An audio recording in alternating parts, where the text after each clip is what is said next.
Hey, what's up, everybody? Welcome to We're Offended, You're Offended. I'm Kim. This is Tyler.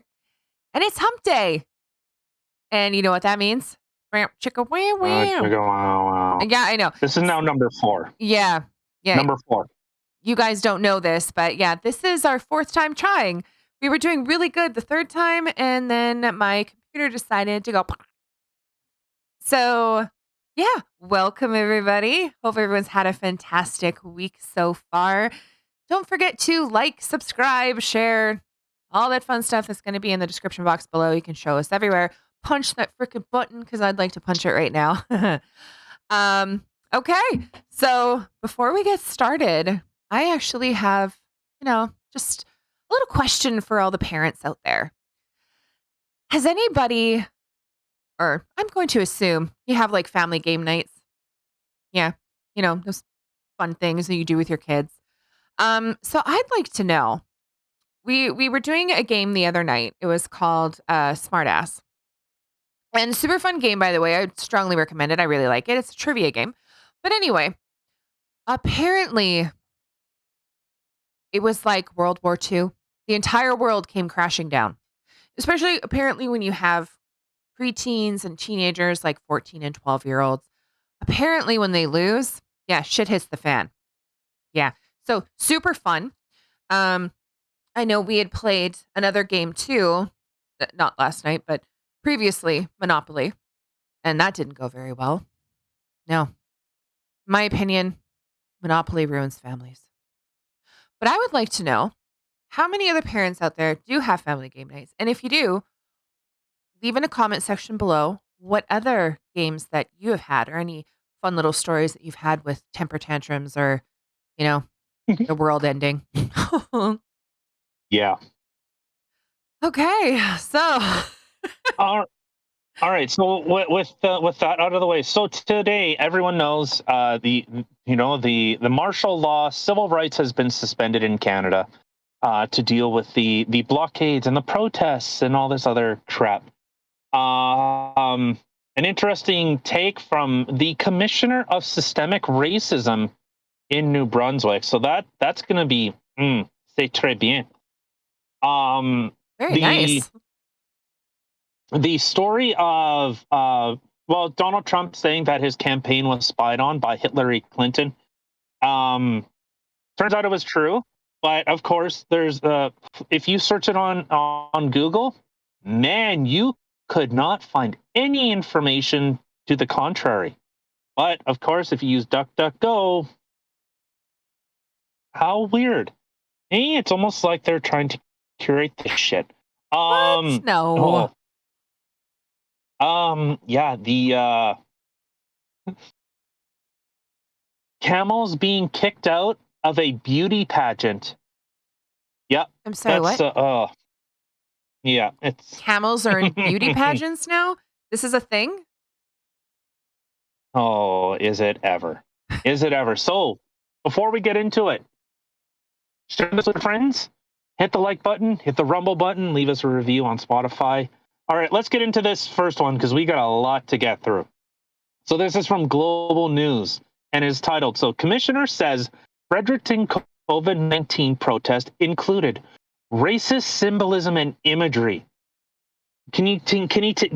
Knowing how the government has painted this, could you take a guess at what maybe that symbolism was? Please tell me it was All the right, Canadian flag. most likely. So New Brunswick Commissioner so check this out, on systemic racism is calling the so-called Freedom Convoy protest that began Friday in Fredericton a cover for a movement that is anti-government, anti-pluralist, and right-wing. And for the dumb people like me out there, what the hell does anti-pluralist mean? So pluralist. Let's see exactly what this means. So pluralist. A person. Oh, maybe this. See, from Merriam-Webster, I have the meaning pluralism So I'm going to go with, okay, so pluralist, this is from Cambridge Dictionary, a person who believes that the existence of different types of people, beliefs, and opinions.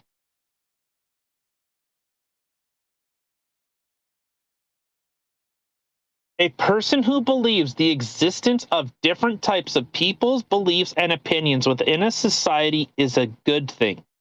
So those people apparently are against people having differing ideas. Uh, Why do they have to make shit so confusing? Like, why can't they just come up with like a simple word or a simple meaning? Like, it's just all kinds of clusterfuck.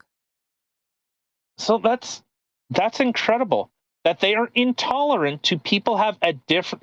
Okay, so please, Mangina Varm or Manju Varm, whatever the fuck your name is. You have a stupid made up title. I don't care. Anti-government.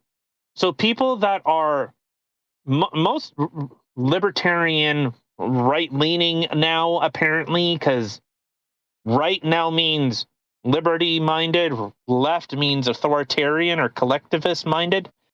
Uh yeah, I'm on that side. This side is authoritarian socialism, communism, mass death, mass poverty. On this side is freedom and prosperity. I'll take the freedom side. Where you fuck off and leave me alone, I will gladly take that side. Damn it, I Me too. swore already. But anti-pluralist, I don't care what your ideology is. I care whether you're trying to enact something that is fundamentally destructive, fundamentally against a free and democratic society. We have this whole Charter of Rights thing, that all people are supposed to be seen as equal. That document, which you guys, I'm fairly certain, only look at it as toilet paper to wipe your ass with, but it actually has Oh. some type of importance. Oh So, shit. Whoops. all right. So Manju Varma issued a statement Tuesday stating that she reviewed materials from social media for the event held outside. So she went on Twitter and just, this is the extent of her research. That's it. That's the extent of it. Not discussing, not talking with anyone. Oh, I think she probably got that little hint from Trudeau, right? Because he doesn't discuss or talk to people. He just kind of know. And from New Brunswick. New Brunswick, when did you become Wokistan? Right? Or have you become like the Portland of Canada? Like you're just gonna be a despotic? Like, okay, I'm in well, I was in Washington, I went through Oregon. I have a picture of a homeless person that built a church. Anyways, whatever, doesn't matter. All right, so from the media event being held outside the provincial legislature and found racist symbolism referencing white supremacy. Isn't it incredible? They can't just say what was there. You have to just leave it up to your mind. Referencing white supremacy, anti-Semitism, and far-right extremism.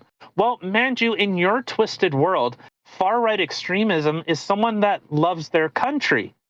So, all the Muslims that are out protesting, all the Aboriginal people that are protesting, all the African people that are protesting, or sorry, Black people or people of color, if I don't want to offend you, but I know it'll hurt your good sensibilities and your clear judgment.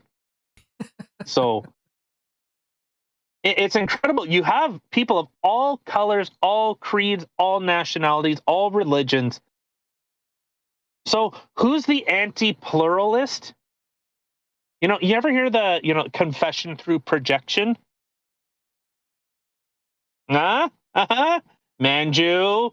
I Got know you. your creed. I know what kind of people you hang around with, and they hate anyone having a differing view. The irony is not lost on me. Speaking of I don't know why my brain. I'm gonna apologize. My ADHD, it really gets me sometimes. My brain can't get past the whole. When you said African, you're like, well, no, people of color, because you can't offend because people take offense to if you call somebody African American. But Mhm. we're called white. Um, where's the country of white for one? There there's so many different types of Germany. white. There's Germany, there's Italy, there's Ukraine, Poland, Russia. I can keep going. Point of the matter is that that's not offensive. Like someone saying white, like it's very generalized. Person lacking melanin. I All right, like but it. so okay, so she this airhead continues on with, let me be absolutely and unequivocally clear. These are acts of violence. Remember those words. So, someone carrying a flag that you don't agree with. Oh, anti-pluralist. Little confession through projection, okay? So, people are carrying flags as an act of violence. At its peak on Saturday, more than 700 people and about 300 vehicles took part in the protest that called to an end to COVID vaccine mandates. And that was inspired by the blockades in Ottawa, which Global News, the blockades and the protest, the sit-in, whatever you want to call it in Ottawa, are two separate things. Maybe stick to news, stick to actual journalism where you tell the story, not where you conflate two different things and say that they're one. Because the blockades, I'll say flat out, I don't agree with them. I didn't agree with them during the Aboriginal, sitting and blocking train tracks, trying to derail them, trying to sabotage them. I didn't agree with that. What's the difference here? I don't agree with them now. Well, see, and that's what a lot But, of people seem to get confused or not know, I guess, is that the thing taking place in Ottawa and the blockades at Ambassador Bridge, they're two completely different things. As you just said. It's totally different organizers. The organizers that are in Ottawa with those truckers and stuff like that, that organized that whole thing. Their whole thing was to make sure that a lane stays open for emergency vehicles, plus for people to be able to get around. They weren't completely blocking traffic off. Now, the blockades ended up happening due to the police. The police started blocking areas off, not the truckers. Also, with the buildings or the businesses, the truckers didn't make the businesses not or to close down or tell them that they had to close or anything. That was actually the government. The government told those businesses that they should close because it might become violent or might be a safety risk or something. But the government told them to shut down. And the funny thing is, they'll be fully compensated. Isn't that nice? well, there was discover. Oh, okay. So here, I guess discover gas. So there was a video of it was a trucker, and I'm trying to find exactly where this was from. But so there was this a trucker had come in, and he had purchased a bunch, or well, he said that he wanted to purchase, it was like Reese's chocolate bars or something like that. And so the gas station attendant, that's the word I was looking for. His name is Apu. And so the truck driver said, I would like to buy these chocolate bars. And so Apu says, well, the truck driver says something to the effect of, he's like, well, I'm buying these from Apu. He's like, I gotta buy them. And the gas station guy, like, he leans into it and he has fun with it and he's happy. So the truck driver, he's like, I'm buying this whole box, buying the whole thing. And Apu's kind of like, well, he's like, man, I'll give you a discount and whatever. And he's like, no, man, don't worry about it. No, charge me. He's like, no, I'll take money. He's like, no, charge me the full price for him. Like, okay. He's like, it was like $46 or something like that. And the truck driver, and he gives him a 50. So I assume this is in Canada. This has to be in Canada. I don't know where. but it was a red $50 bill, so it has to be in Canada. And so the guy says, and the trucker says, keep the change. Don't worry about it. And he's like, oh man, thank you so much. Oh, that's so gracious. And so this has become a bit of a trend where people are coming into this gas station and they're buying boxes. Well, sorry, and I should conclude with it. That truck driver said, could you sign them? Could you autograph them? And I'm going to give them out. So it was just a nice thing. And, it was just another video he had. He had the camera was pointed at the ground, and you see like the floor was all dirty. And he's like, look at this, this is incredible, look at this is amazing. Oh, this is money, baby, this is money. These are people coming in. We're busy, we're making money. Like, he's so happy. He's so unbelievably happy and supportive. So That's so awesome. where's the racial division? Where's the vitriol? I'm not seeing it. And global news, you should be ashamed of yourself that this is how you decide to conduct your journalism.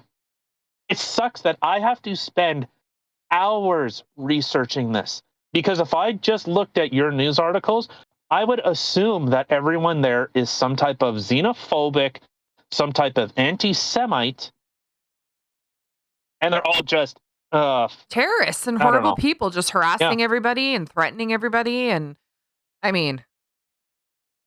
Yeah, so it's unbelievable. All right, so let's continue with this. So remember Manju said that these are acts of violence. So these people are being violent. While there are a number of charges and fines, police and the city mayors have described the protest as peaceful. What? Shut it down. Mangina doesn't stop there, even though it was peaceful.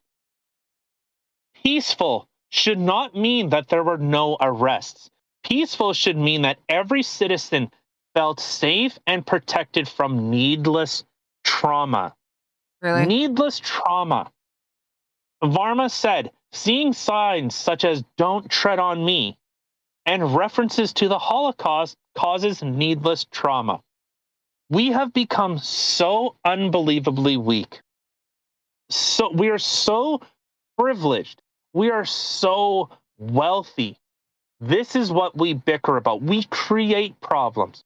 The Gadsden flag, the coiled snake, and "Don't tread on me" literally is the meaning of "leave me alone."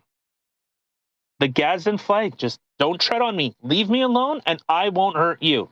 While the Antifa groups have a flag with a communist fist and a snake in it saying "we will tread." Literally a call to action saying we will fight you. We will attack you. But please, tell me how these people are, tell me how a Gadsden flag, how people saying freedom, I want to be left alone, I don't want the government interfering with me, just let me live my life in peace and harmony. Yeah, you got somehow these people, like, you have one flag that's literally saying, like, just leave me alone, I want to be left alone. And then you have another flag that's like threatening. Like, I'm going to attack you. I want to bash your face in. Yeah, let me bash your face in. It's so incredible.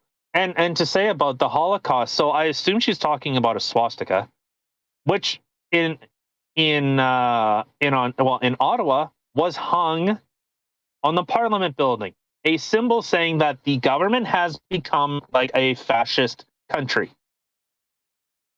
I understand you can't see, the expression in it. I understand you can't see, I should say, the pluralist view. But please sit in your academia, your made up institution of acceptance. All right, so this ding dong continues with, governments must at all times be anti-racist. We'll get back to that. To claim neutrality is to be racist. So I can tell that she's been reading the wonderful teachings of Ibram X. Kendi and the whole woke leftist ideology. Taking a neutral stance validates the so-called convoy's beliefs and legitimizes their hateful ideology as one condoned and supported by the state and forces of order. So the fact that government is saying, you know what, go protest, don't smash shit up, is being neutral. But yet at the same time, you know, her colleagues and ideologues would say, well, but when Aboriginal protest, oh, they were so quick to shut that down. Okay, so you want to see the confession through projection? You are the embodiment of hypocrisy and ignorance unbound. You are the definition of fighting the monsters you want to destroy and becoming one. Instead of being accepting, you are literally arguing for silence, to shut down opposing views. And what were some of those flags? Oh, maybe the F Oh, Trudeau. those ones? Could that maybe have been it? No. Well, No. to be fair, they were saying that Canadian flags would be seen as a sign of right-wing extremism. It was incredible. So I seen this from the CBC that freedom is becoming a alt-right point. Can you stop? All right, really trying to. So CBC is seeing freedom. Freedom is a controversial statement now. We have lost the plot. This has gone far beyond anything where they're saying freedom is a controversial opinion. That is where we have gone. It is unbelievable to me. Unbelievable. So I would love to hear your opinions. Is this person out of touch? Is Manju out of touch? Because it sounds like it's an academia ideologue that hasn't spent a day actually communicating with these people. Yeah. Talking with them. I think she took that Hasn't note from actually. Trudeau. It's incredible.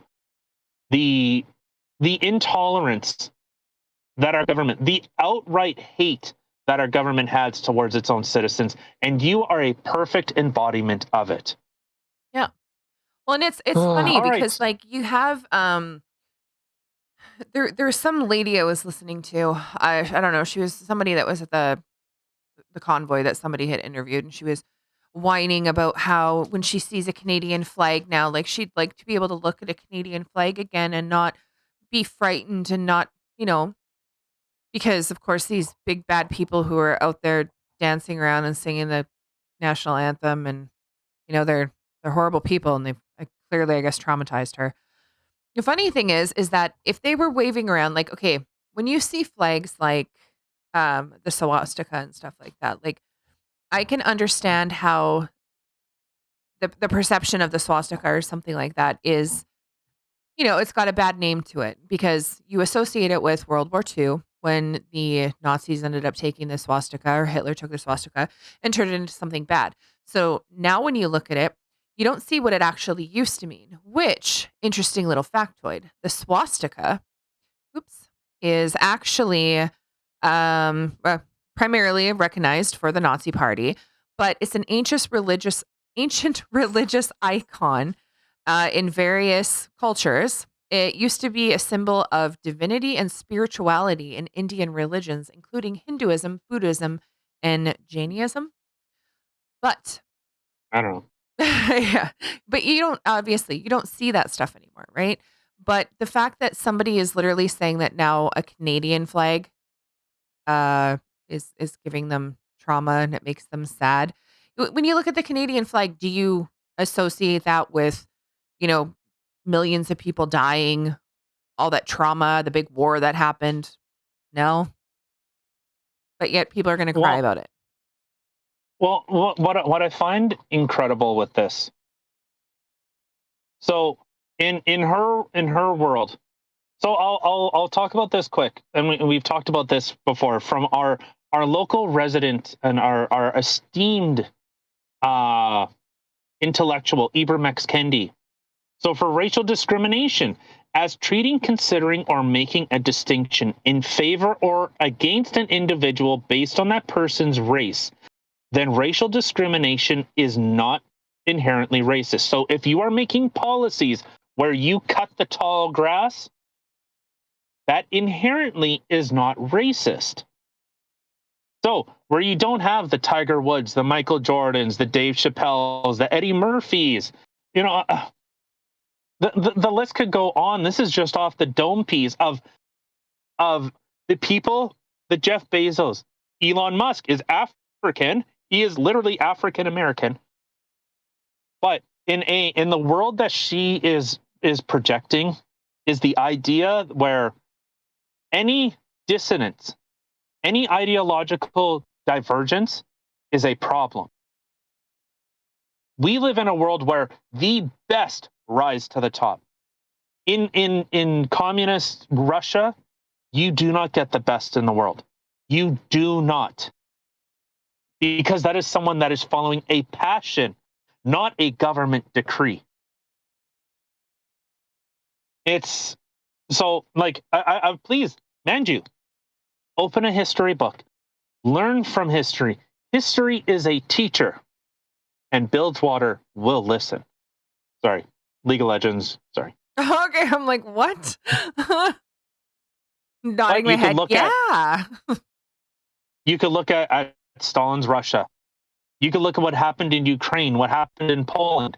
When you only way that your ideology succeeds, and everyone always says, well, communism just wasn't tried right. With communism, they haven't done this properly.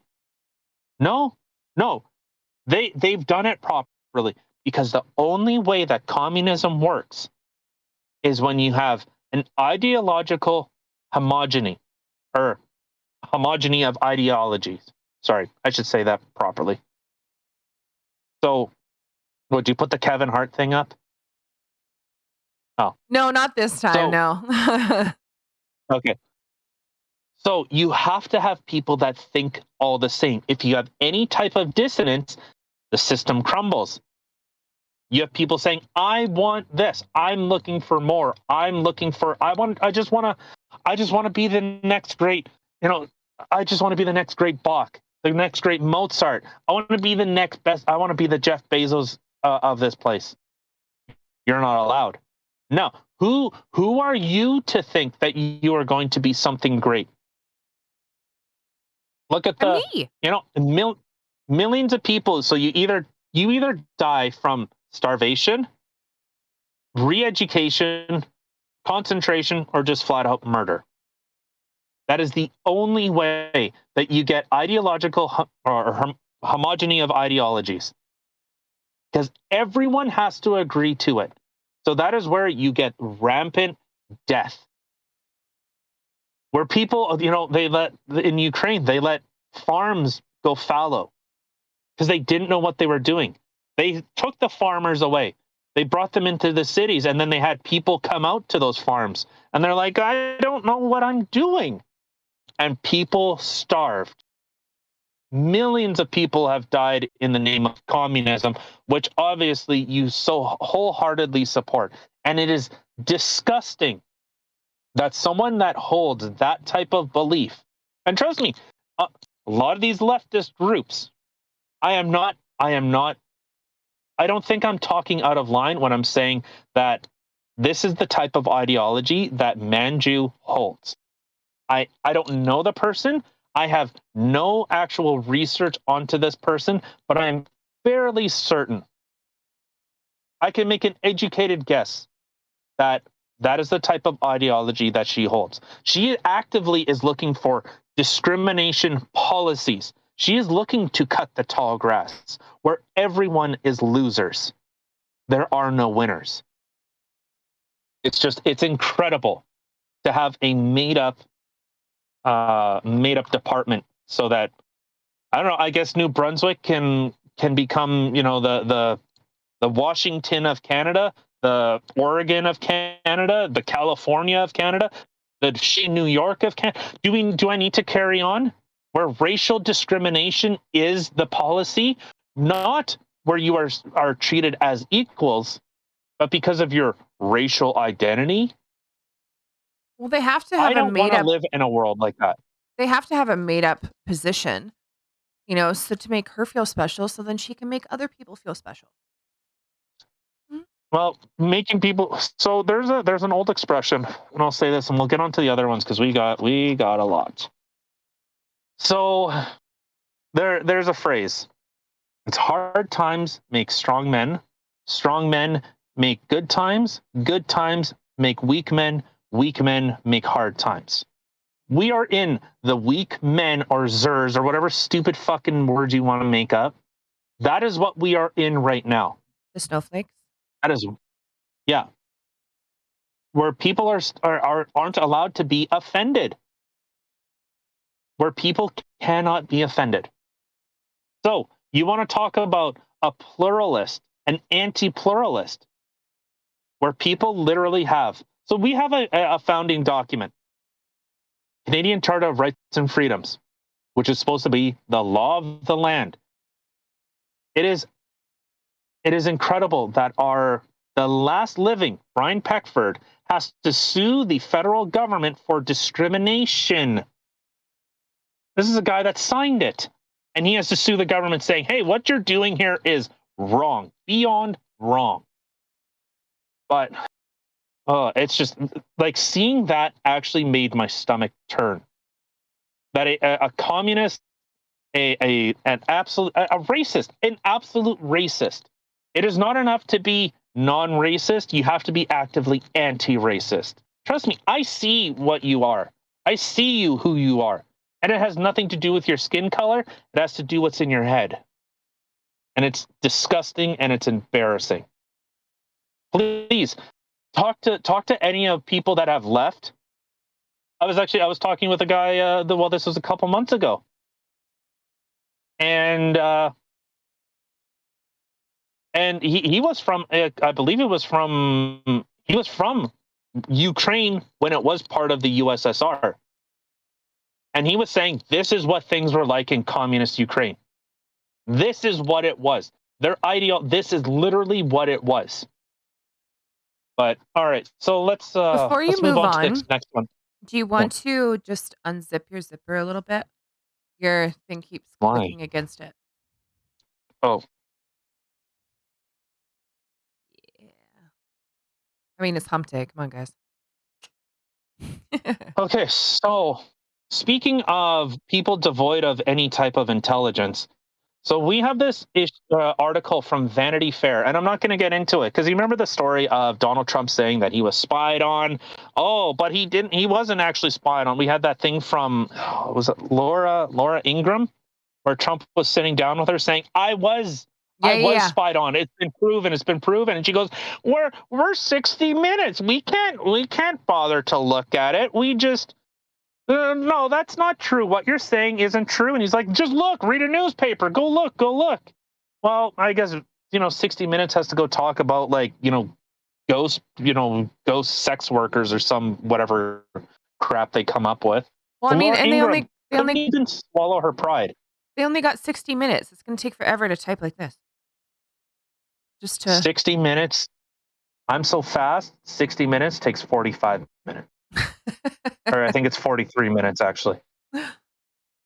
But so this is from the airhead that is Vanity Fair. You'll never believe it, but Hilary Clinton did not, in fact, spy on Trump's White House.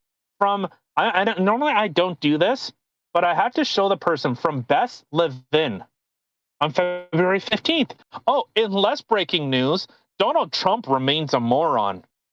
Boy, no type of political bias, no slant there, right? None. Totally neutral. Vanity Fair, the same article that I think, oh no, that was Time magazine, that the best woman in the world was a man. So it just proves men are better at women than women are. But Well, have you so we have seen this story. RuPaul or Blair White? Yeah.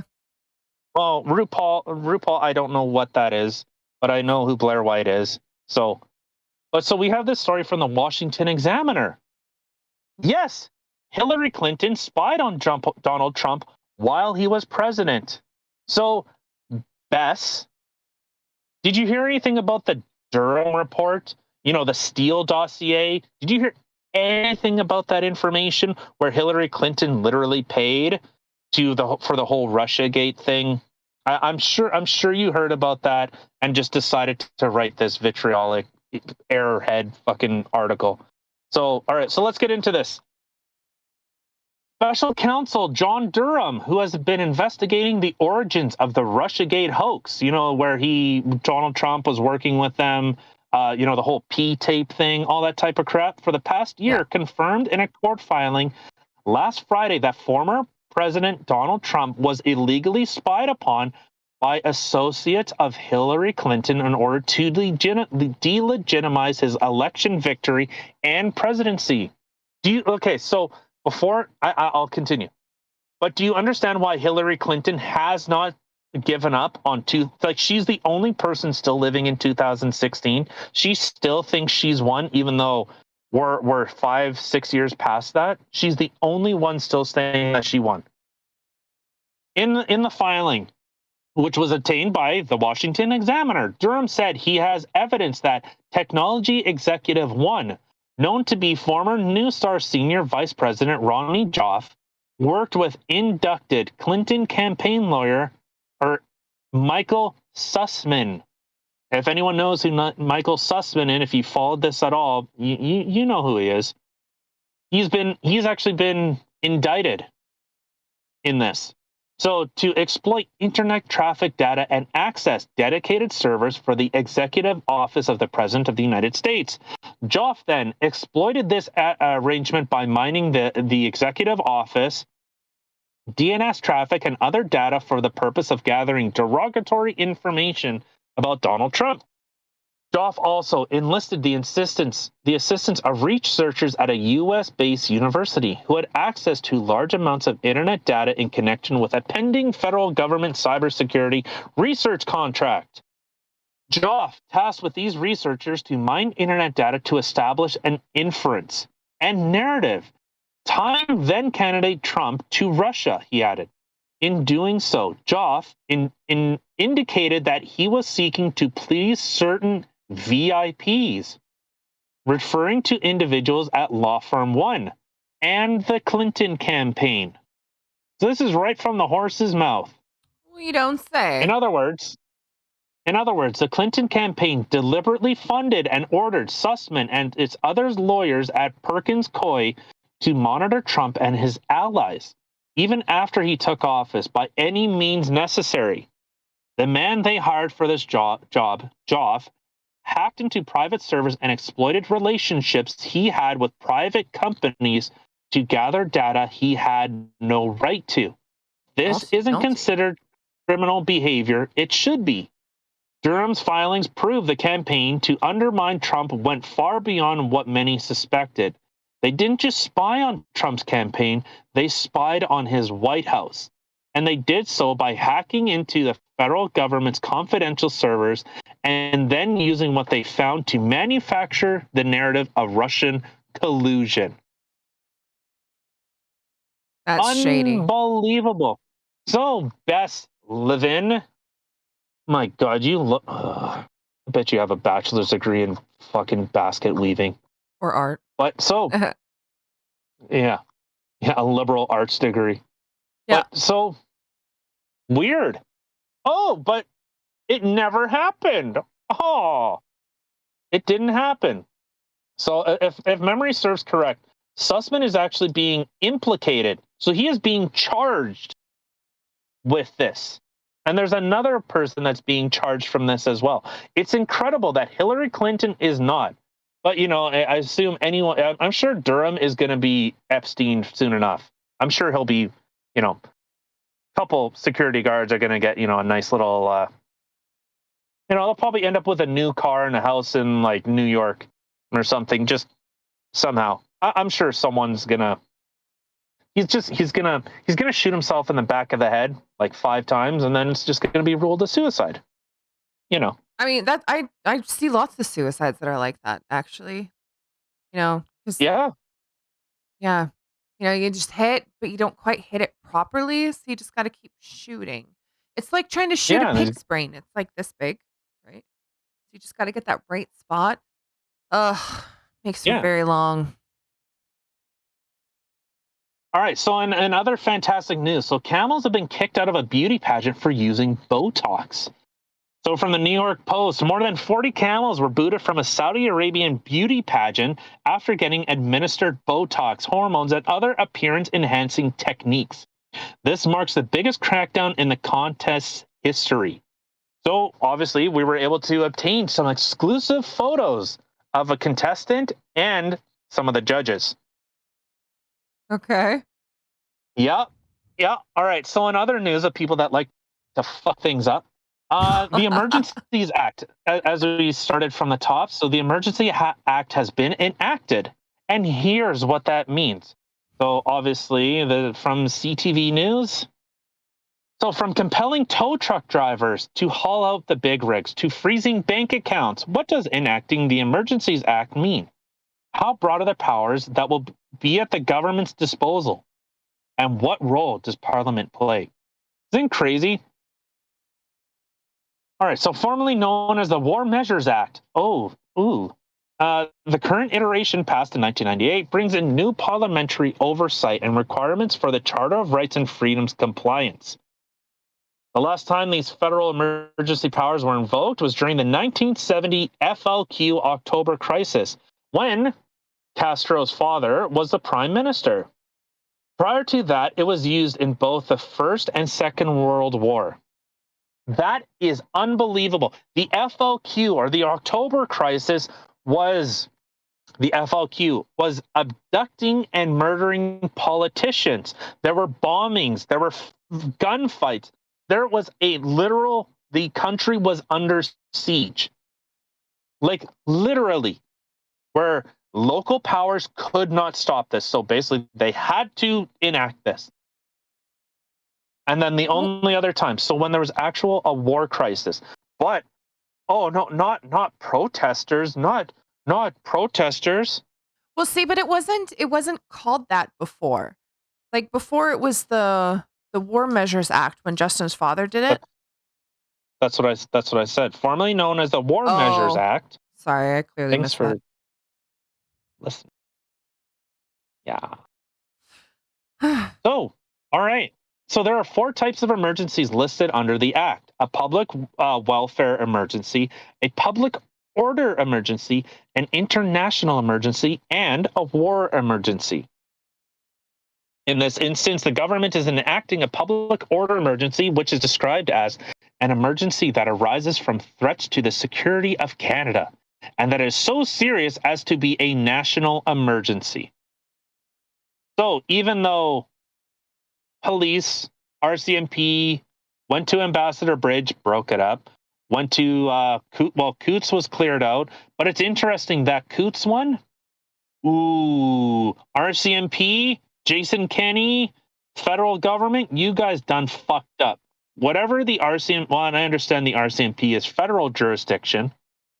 So, but Alberta Health Services and Jason Kenney have decided to put a pastor for holding church service in solitary confinement.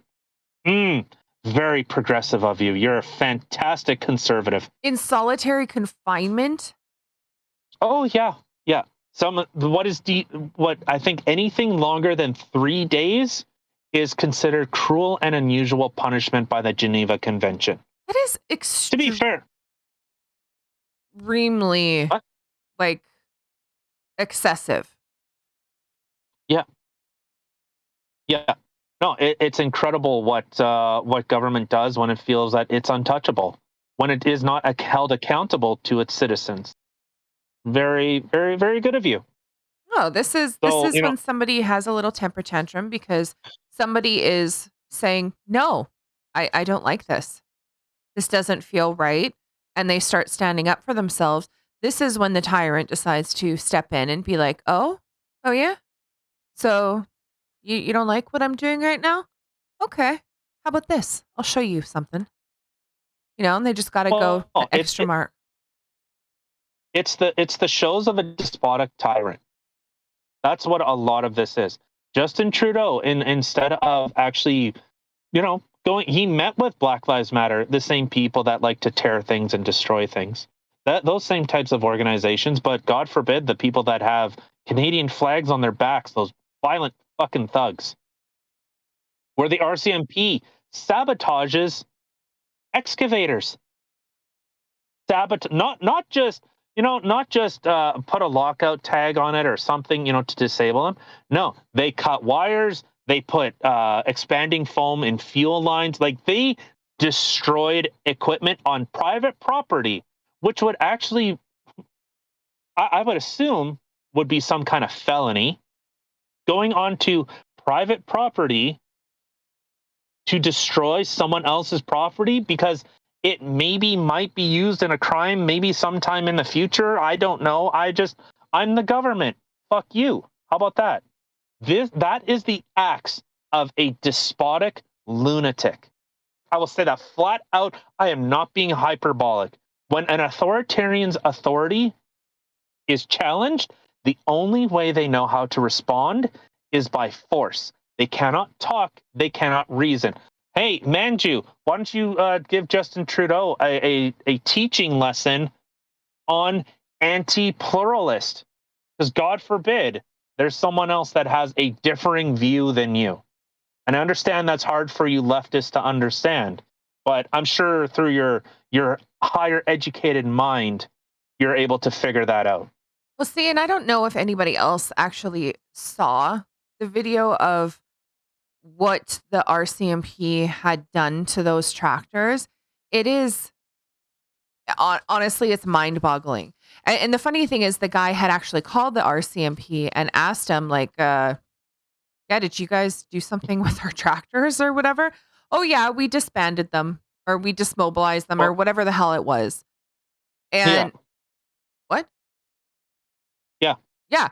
And it's like, no, you didn't, because you could have done so many things to just make it so that the vehicle couldn't be mobilized. But the fact that of all the wires that were cut, all the foam that was put into things, the parts that were missing, the amount of money it's going to cost for them to fix these tractors, even to get them potentially back up to running again, is insanity. Like, this isn't just, okay, I'm going to put a boot on this so you can't move anymore and put it into the convoy. No, it's, we're going to destroy this vehicle. So you literally have nothing left. And those tractors, oh, are they worth a lot of money? And now the Oh, yeah. amount that it's going to be to fix it, like, that could literally bankrupt somebody right there. And trust me, we've been there. So come on. All right. So what are these emergency powers? So how do they not suspend their Charter of Rights? So everyone is saying, well, no, they don't violate the Charter of Rights. Your civil liberties aren't suspended. All right. So what do they do? So they enabling the RCMP to have the jurisdiction to enforce municipal bylaws and provincial offenses, prohibiting taking part in a public assembly where it's considered a breach of peace and goes beyond lawful protest, where it's considered breach of peace. So in Canada, we have the right to peaceably assemble, to petition our government for grievances. Or so I You're not thought. allowed to do that if the government deems so. All right, regulating the use of certain property, including goods used in blockades. So they are allowed to force people that they have to comply with the threat of prison time. Designating secure and protected places and infrastructure that are critical to the economy, such as border crossings and airports. So designating secure and protected places. So you no longer freedom of assembly, no longer to peaceably protest, no longer to go out in public if the government deems it in violation. Compelling. So you are being forced by your government to say, do this or else. Ooh, and I hate, well, not I hate when I hear it. I love when I hear or else. Or else what? What are you going to do? Throw me in fucking prison? Good. Please do it. I dare you. Because then you look like the despotic loser that you are. So compelling those capable to render essential services. So in this case, ordering tow truck drivers to move vehicles blocking roads. So again, this is the idea of you are a cog in the machine. That is all you are. You are there to serve your country regardless of your feeling on it. Well, it's You not can even just shut up and do it. it's not even just the tow trucks. They can use the tow trucks or the drivers. So if And the driver, they have to. yeah, well, It's not unbelievable. yeah, not necessarily. I mean, I guess they could just hire other people to use those for them if they refuse to actually do it. But then even if the truck is yours, they can be like, "Nope, the truck is ours now. Sorry." Yeah. All right. And so the last one, authorizing financial institutions to essentially stop the financing efforts, including immediately freeze or suspending affiliated accounts without a court order. So a bank can just say, "Oh, you donated? Your money's gone. Oh, oh, you may have been part of this. Your accounts are seized." Well, Um Oh, but your civil liberties aren't suspended. They aren't, I promise. Even though you're being compelled to by the government to do something against your will. Holy fuck! Almost sounds like mandates, doesn't it? You're seeing the circular logic, right? You see that now? oh, I see it. I think there's too many other people out there who don't see it. And the thing is that they have like there's been so many people who are out there who are doing lots of live streaming and stuff like that through this whole convoy. And a lot of those people have actually had their bank accounts completely frozen, that they can't accept e-transfers from anywhere, anyone, stuff like that, because that the police know about them. They're monitoring all these things. If their live feeds aren't just being taken down, which they are at an alarming rate, but yeah, their accounts and everything are being completely frozen up. It's so sad. And not even sad. I shouldn't say sad. It is so scary. The fact that they can even do this. The fact that they can tell bank accounts or banks to, okay, these people are of suspicion because they think that they're giving money to the convoy and potentially, giving gas and food, because those are the bad things. It's not like these people are giving weapons. The truckers are sitting in their trucks. They're not blowing them up. I don't get it. Yeah, it's. I wonder if there's going to be a class action lawsuit.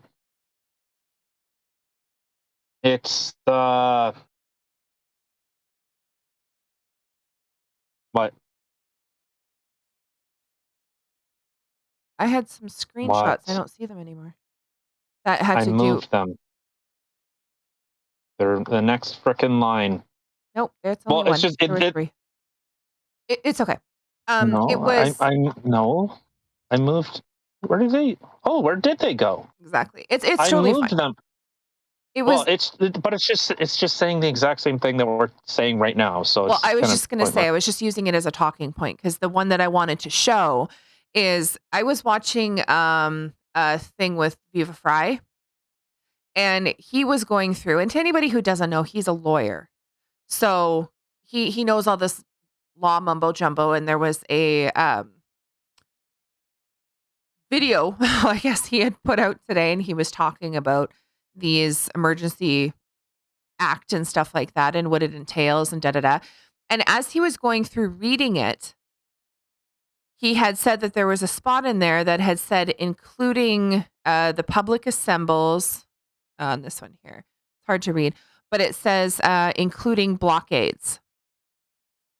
Now, he said when he read that before, it didn't say anything about blockades in there.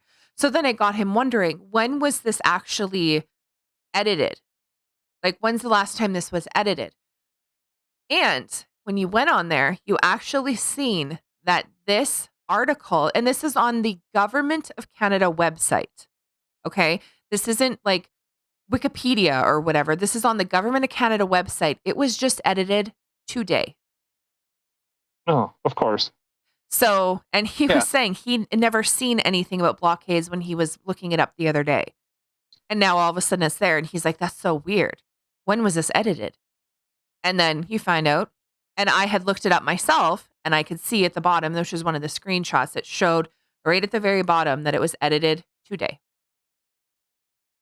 Convenient. Well, and this is the incredible thing. They are, so is that what the emergency powers was supposed to be? Or are you suddenly rewriting laws to make them fit whatever you need them to? Now, if that is true, and if what you're saying is true, this would make this is authoritarian. This is rewriting laws without going through a judicial process, without going through any legislative process. That is absolutely the signs of a despotic and out of control, a weak leader. I use that leader only as a descriptive, not as an actual attribute. It is unbelievable.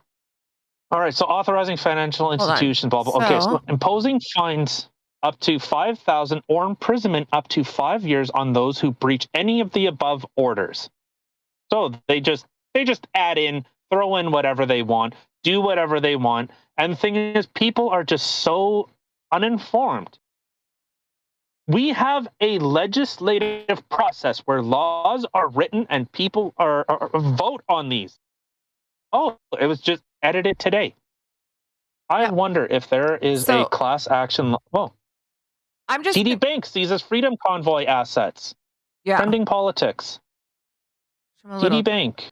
I'm a little disappointed in Told TD. CTV News it would apply to surrender to an Ontario court the money that had not been refunded to GoFundMe, totaling about $1 million, as well as $400,000 the group had accepted through direct donations.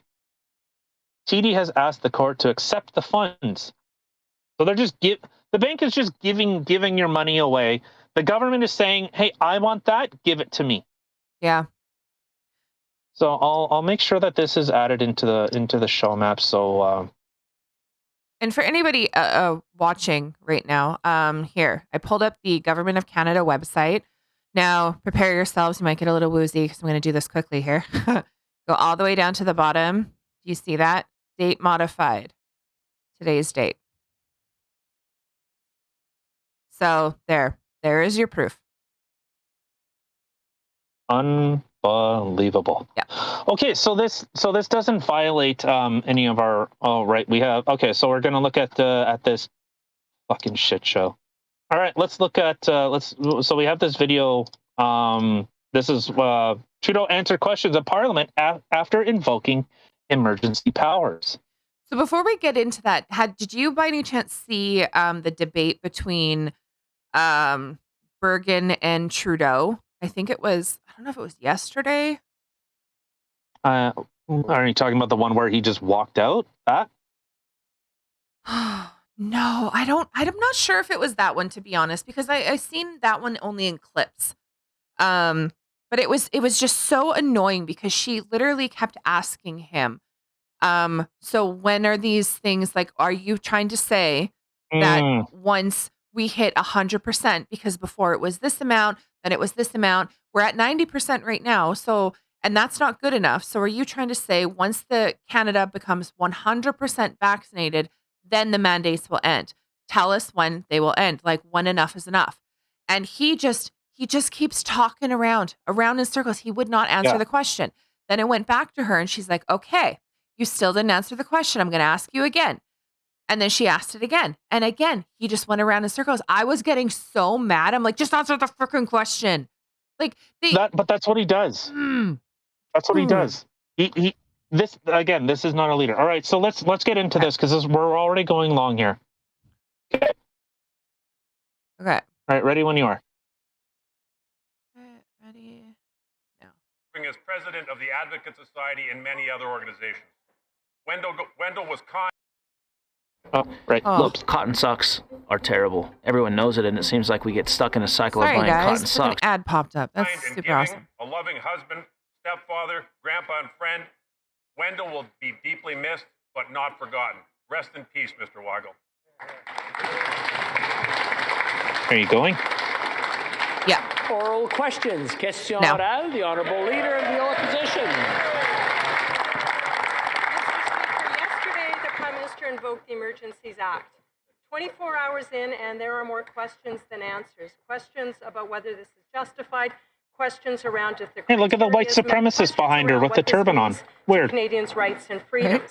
Parliamentary approval is required in order for the Prime Minister to use this unprecedented sledgehammer. So, can the Prime Minister tell us when will Parliament be debating this? Will it be coming to us on Friday? And does he expect that we will look at it Friday, but then rise, take a week off, Yeah, exactly. and not actually deal with this until March? The Right Honourable Prime Minister. Yeah, exactly. Yeah, and listen to this. After discussions with Cabinet and caucus, after consultations with the premiers of all provinces and territories, after conversation with the opposition leaders, we decided to invoke the Emergencies Act to supplement provincial and territorial capacity to address the blockades and occupations. I want to be very clear, Mr. Speaker. The scope of these measures are time-limited and geographically targeted. They are reasonable and proportionate to the threats they are meant to address, and they are fully to be compliant with the Charter of Rights and Freedoms to reassure all Canadians that this is the right thing to move forward. Okay. Honourable All right. Leader of the So Opposition. I had a very how long? Didn't give an answer. When are we going to debate it? Didn't give an answer. Just said, oh, well, it's going to be as long as it needs to be until. So this has been. So again, please, everyone, we have come from 2 weeks to flatten the curve to 2 years to when people are finally saying, I've had enough, to the government saying more.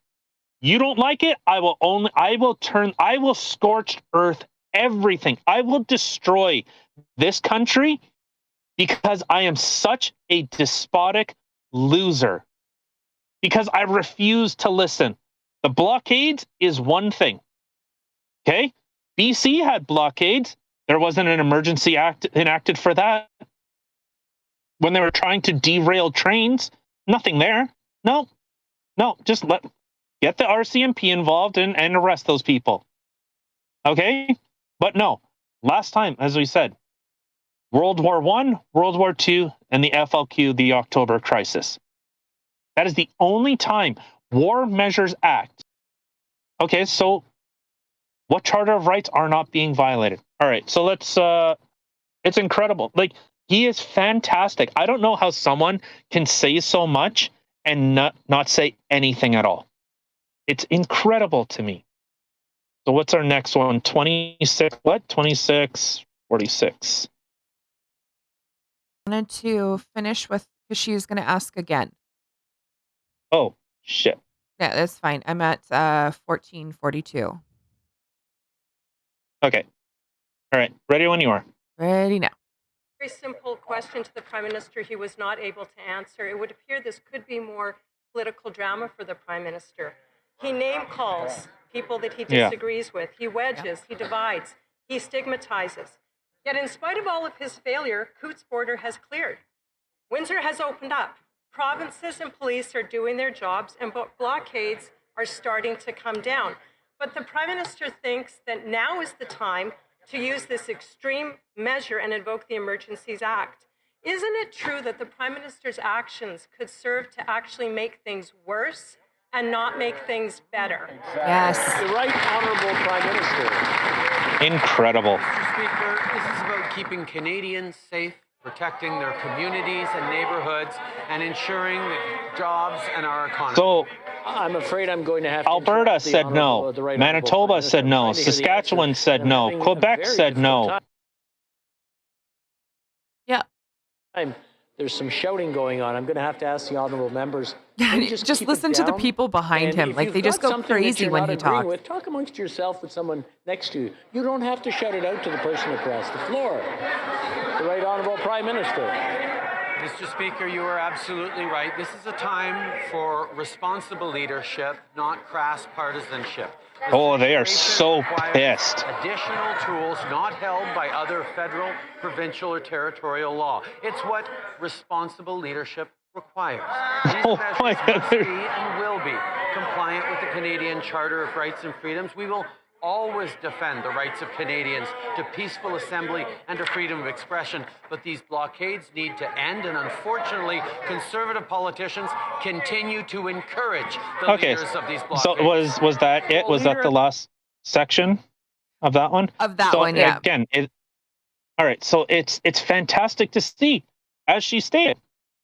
Coots is opened up. Ambassador Bridge is opened up. Emerson has opened up. Blaine, as far as I know, has reopened. So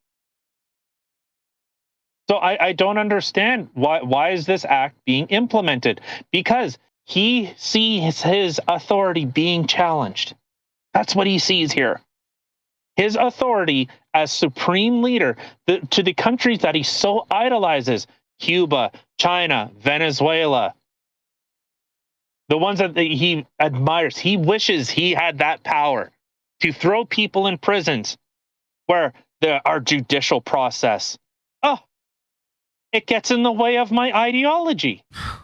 Well, then don't be a prime minister of a democratic country. Please go to where your dad is. Go visit your dad. Go see how good he's doing there. The funny thing is I never hear him actually answer a question. Every single question somebody answers, he has his own shit on a piece of paper that he just keeps repeating over and over again and doesn't actually listen to what the person is saying.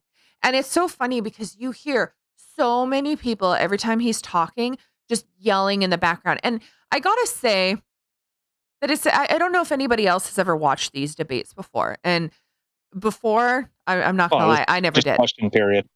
Well, yeah. Yeah, this is what the conservatives are like. They're like fucking frat boys. Yes. 100%. Like, hoot. Like, really? You're gonna hoot? I don't know. Maybe if I was there and I would go, you know what? You're lying. You're fucking lying. You're lying.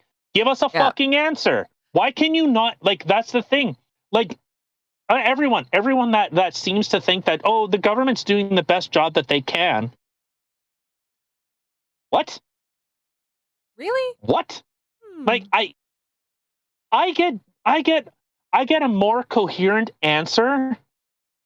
Like, out of, ow, fuck, ow, oh god,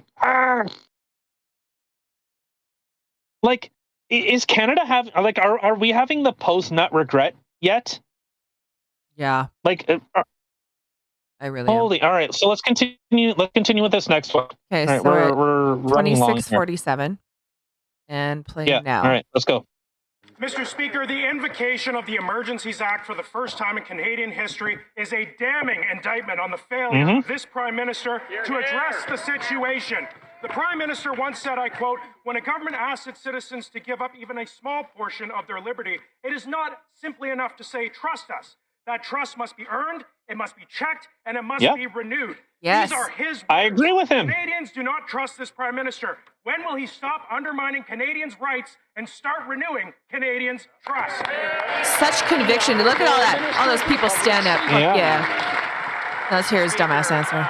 Canadians can trust that this government will always follow the science and the best evidence to get us The best this science. pandemic. He didn't want to talk. And that includes getting vaccinated, Mr. Speaker. And contrary to what my colleague says, this is an illegal blockade. This illegal blockade is not about the vaccines or the mandates. It's about a very small, organized group They're who so are trying mad. to upend our way of life, Mr. Speaker. Now, we've made progress. We've seen the Ambassador Bridge reopen. We've seen Coots reopen. We've seen Surrey reopen. And, Mr. Speaker, yesterday, yes, we invoked the Emergencies Act. So You notice how they secure that progress go and with give their law thumb? enforcement all of the tools they need. Thank you, Mr. Speaker. Because doing this is seen as disrespectful. The Prime Minister answers this one. Every opportunity he has had to de-escalate this situation in Ottawa and around Canada, he has chosen to hide, to confront, and to escalate. His divisive conduct has been a lesson in abject failure. Blockades should come down. They are already coming down across this country. But now the Prime Minister has invoked the Emergencies Act to punish Canadians who, in his words, hold unacceptable views. Yes. Why is the Prime Minister punishing Canadians for their political views? I agree. 100%. So, The Honourable Manju? Long ago that the former Conservative leader, now the member for Regina Capel with the Conservative Party, said the following: these protesters, these activists, may have the luxury of spending days at a time at the blockade, but they need to check their privilege. Check their privilege. And let I was going to say, did you hear that shit? jobs depend on the railway system and small business and farmers do their jobs. And what have they said now in this context from the beginning? As swastikas flew, as Confederate flags, they went out and they gave coffee. They took pictures. They have absolutely the opposite of responsible leadership. Instead of de-escalating, they escalated at every turn. A piece of shit, eh? And it's funny because you see that, like, All right, is that it? well, there's one more section. But did you see how literally, like, there's so many people who keep saying to Prime Minister, they keep saying it to him. He's not the one fucking standing up. Well, no, it's in question period. It can be pointed to someone else. It doesn't mean that Justin Trudeau has to answer. It could be someone that is prepared a response to it. So these questions are given beforehand. So they basically know what's going to be said. He should have to answer it. Yeah, I think he's got a lot of answering he needs to do, but that's my personal opinion. Okay. Okay, 38. All right, so let's see this last one. Okay, hold on. I got Because stuck on then, an ad. I guess we'll roll through. We'll get this done, and then like we already we touched on it a little bit with the sabotage of equipment. That, of course, everything we reference will always be in the description. So please go and read it for yourself. Go find information. Like I said, it sucks. It really sucks that if I see CBC, I have to see, well, what was actually said, what is actually being done, because unfortunately, I have no confidence in our government funded news is. I cannot trust them, and it's really unfortunate. All right, so let's do this last one. All right, now. Territoire, même au Québec. Merci. The honourable member for Peterborough Kawartha. Mr. Speaker, yesterday during a press conference, the Prime Minister said, and I quote, "Some people will say we Peterborough, moved too quickly. Ontario. Other people will say no, we should have acted weeks ago. The reality is this: the Emergencies Act is not something to take lightly. It's not the first thing you turn to, nor the second, nor the third. So my question is, Mr. Speaker, can the Prime Minister please tell Canadians what first, second, and third actions he took before invoking the emergency? Yeah. Holy, look at that standing ovation. The Honourable Minister for Emergency Preparedness. You know, right from the outset of the blockades and the disruptions that were taking place in Ottawa, and then the blockades at our critical infrastructure at our ports of entry, our government has worked with municipal and provincial partners right across the country Bill in order Blair. to ensure that they had the resources and support they needed Bill to Blair. keep Canadians safe. I'm sorry, I'm going to have to ask the Minister to repeat. I'm right next to you, or to the Honourable Member, and I can't hear it because of the shouting. If I can ask the Honourable Minister to start from the top so that at least I can hear it, and hopefully the Honourable Member for Peterborough... Bill Blair wants every single gun out of Canada. He never actually deals with the problem. He just blames the people that are following the law to vilify the people that are actually breaking the law. Change their position on something important. Whereas first they supported these blockades, and now they recognize that this is a largely foreign-funded today, Junior. Critical infrastructure. They flip-flop. Good for them. We're all getting used to it. Oh. I know, they kept calling him flip-floppers. Mr. Speaker, I think the person or the party that is flip-flopped is the Liberals. Last week, you said you had all the tools you needed. They needed to do this. And now we have an Emergency Measures Act. We were told we would never need federal vaccine mandates. That changed. Now you're saying it's just jurisdiction. How can we trust this government? How much authority does the Prime Minister need to set an unprecedented Emergency Measures Act? How much authority does he need? The Honourable Minister. Yes. Mr. Speaker, the evidence... All right, Bill Blair, please say nothing. A largely foreign-funded, targeted, and coordinating attack on critical Canadian infrastructure at our borders is hurting... Wait, hold on, pause it there. Canadians. A largely foreign-funded... You mean out of the 10, almost 11 million from GoFundMe, of that, $33,000 came from outside of, you mean that largely funded? So if you're gonna play semantics, if you're gonna try and try and make an argument, everyone knows. Any good lawyer knows. You ask the questions you already know. See, I'm fucking very presidential or prime ministerial of me. Sorry, When I'm like this, Bill Clinton that started. I finger it like the freaking conservatives. You know, but any good lawyer knows you ask questions you already know the answers to. So he says largely foreign funded. $33,000 of almost 10 million. You're either disingenuous, ignorant, or a liar. Or all the above. And honestly, as an elected member, I don't know which one's worse. Honestly, I don't. All right, let's continue. Yeah. And Mr. Speaker, it was equally clear that we needed to do more and we would have to do what was required. Mr. Speaker, we've introduced measures that will create greater financial scrutiny and financial consequences for the people who are engaged in this criminal behavior. The evidence of firearms at Coutts elevates the risk to Canadian security and safety, and we will do what is required to keep Canadians safe.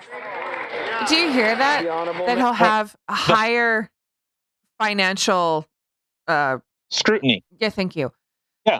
Yeah. So in his, if anyone doesn't understand that, so they have seized money that was donated, which I thought you can kind of donate to whatever you want. They give Omar Khadr $30 million, a known terrorist who killed Canadian soldiers.